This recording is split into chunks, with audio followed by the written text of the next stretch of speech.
su filosofía idealista, cuyo objeto esencial era, según él, la crítica de la capacidad cognoscitiva del hombre.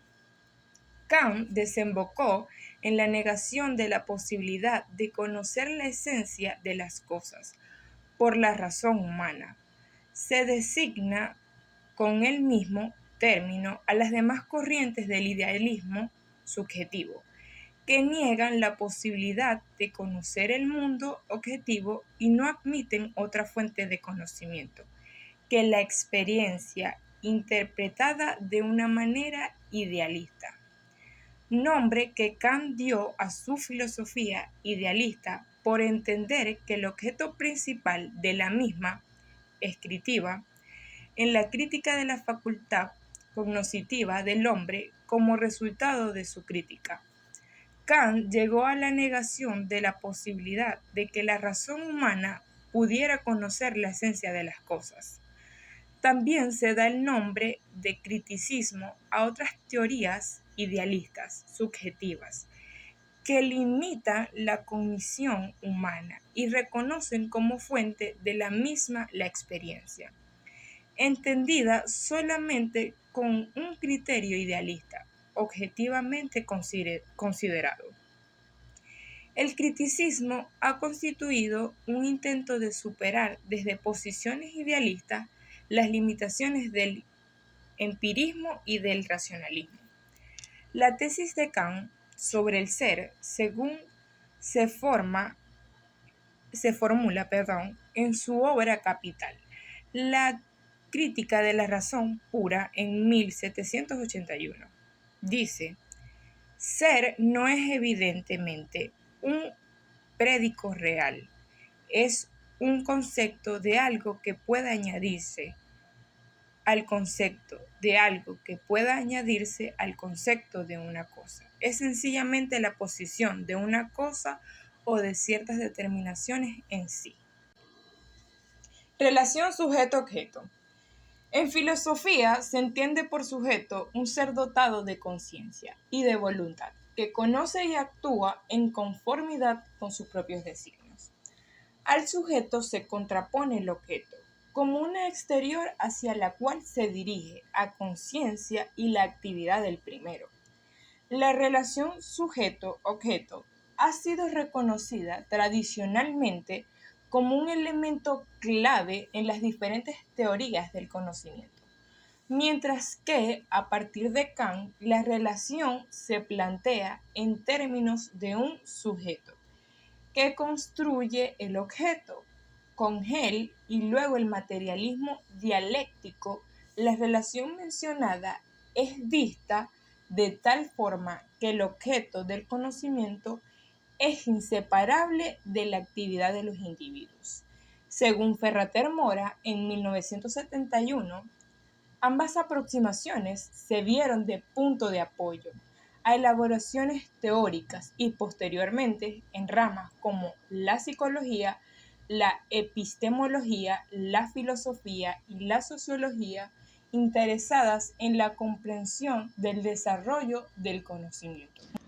Buenos días, mi nombre es Bárbara Potter. Les vengo a hablar sobre mis puntos que son métodos de investigación del criticismo y concepto de la verdad. Método de investigación según el cual a todo trabajo científico debe preceder el examen de la posibilidad del conocimiento, de qué se trata el sistema de Kant y teorías del conocimiento inspiradas en el catismo. En la cuestión de la posibilidad del conocimiento, el criticismo es la única postura justa, pero es necesario distinguir entre el criticismo como método y como sistema. Como sistema es la forma especial que Kant le da a este método. Como método es ponerse en una posición justa respecto al conocimiento. Por eso admitir el criticismo generalmente significa reconocer la teoría del conocimiento como una disciplina filosófica. Independiente y fundamentalmente, el criticismo es aquel método de filosofar que consiste en investigar las fuentes de las propias afirmaciones, objeciones de razones en que las mismas descansan en el método que le da esperanza de llegar a la certeza. El método científico es un camino que se materializa en una serie de reglas a partir de las cuales se intenta descubrir una verdad, que se ignora unas reglas que son de investigar o de descubrimiento y se manifiestan de manera independiente de la particular capacidad intelectual del que los aplica. En el método trascendental de Kant supone una psicología que sostiene que la experiencia de algunas formas es producida por el mismo sujeto y una lógica trascendental que afirma que los conceptos en condiciones necesarias de todos conocimientos. Este método no trata de indagar cuál es el origen de nuestro saber, sino de fundamentarlo, de dar razón a él. Concepción de la verdad del criticismo. Esta teoría no niega ni desconoce que el hombre puede tener acceso a la verdad y al conocimiento. El criticismo está conducido de que es posible el conocimiento de que hay una verdad. El criticismo examina todas las afirmaciones de la razón humana y no acepta nada despreocupadamente. Donde quiere pregunta por los motivos y pide cuentas a la razón humana. El criticismo no niega que el hombre puede acceder al conocimiento, a la verdad, pero considera necesario que haya un examen atento y una justificación racional de la forma en que se alcanza. Ese conocimiento, la verdad, es según la traducción clásica y el sentido convencional que se le atribuye en el discurso cotidiano, la adecuación. Entre el entendimiento y la cosa, Kant parece seguir una versión de esta tradición al admitir como definición de verdad la adecuación entre el conocimiento y su objeto. Por otro lado, Friedrich consideraba como verdadero lo absoluto. René Descartes utiliza la duda como método para alcanzar la verdad. Existen ciertas teorías que determinan criterios a tener en cuenta para distinguir lo verdadero de que no es. Teoría correspondentista de la verdad. Corriente de pensamiento que se basa en el criterio de adecuación y sostiene que un postulado es verdadero cuando existe una correspondencia entre ese enunciado y lo real. Esta idea de verdad proviene de los griegos clásicos. Verdad como evidencia, corriente de pensamiento que sostiene que un postulado es verdadero cuando se presenta frente al intelecto de manera clara y evidente. René Descartes fue uno de los principales precursores de esta idea teórica coherentista de la verdad.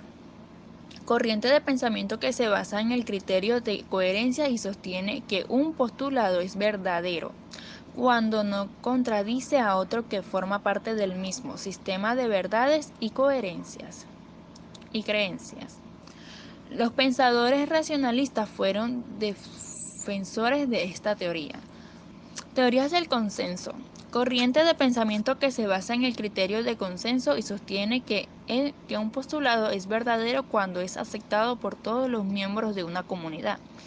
Verdad objetiva y subjetiva. Una verdad es considerada objetiva cuando no depende de las experiencias, creencias y observaciones de cada individuo en particular, sino que existe independientemente de que se le conozca o acepte.